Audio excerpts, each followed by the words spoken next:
What up, y'all? Come to you to bring you more of our life segments, talking about the shamans.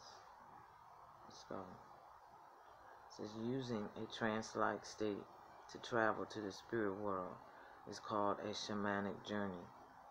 The spirit world is divided into three parts: the upper world, the middle world, and the lower world.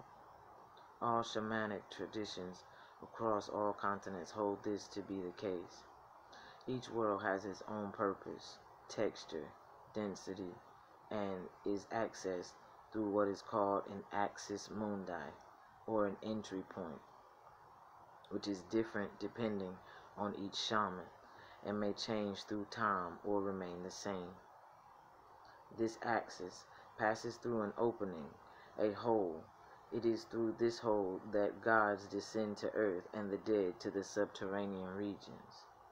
It's through the same hole that the soul of the shaman in ecstasy can fly up or down in the corner of his celestial and infernal journeys.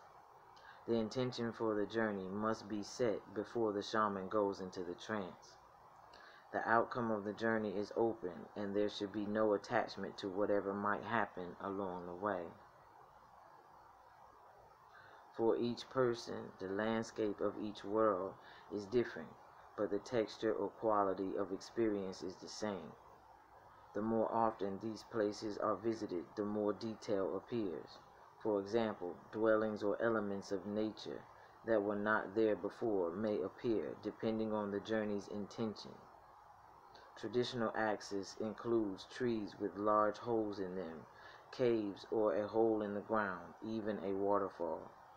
As Western society embraces shamanism, this list includes elevators, computers, even stepping through a television or a cinema screen. The main characteristic required for an axis is that it must exist in this world. Published images of mandalas showing portals into the spirit world used by different tribes. The tree stretching above and below is perhaps the most familiar symbol in the shamanic cosmos, and it is the prime avenue on which many journeys and crucial transactions are made by the shaman healer. Most shamans, once they get to the lower world, will encounter a spirit god with whom they form a relationship. Different gods appear for different people, or perhaps they are the same god in different guises. Information can be obtained from the guide to help heal the client. The shamanic journey is not a dream. It is not made up. It is something that really happens in a non-ordinary reality.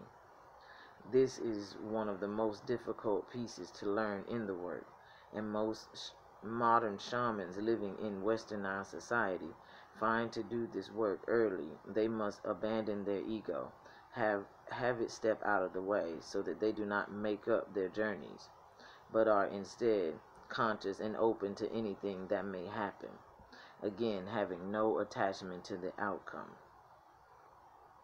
It would be easy to travel to the lower world, ask what the client needs, and be told exactly what we want to hear by our own inner voices, but that's no good to anyone. The shaman must be grounded and centered in order to journey without his or her own inner voices getting in the way.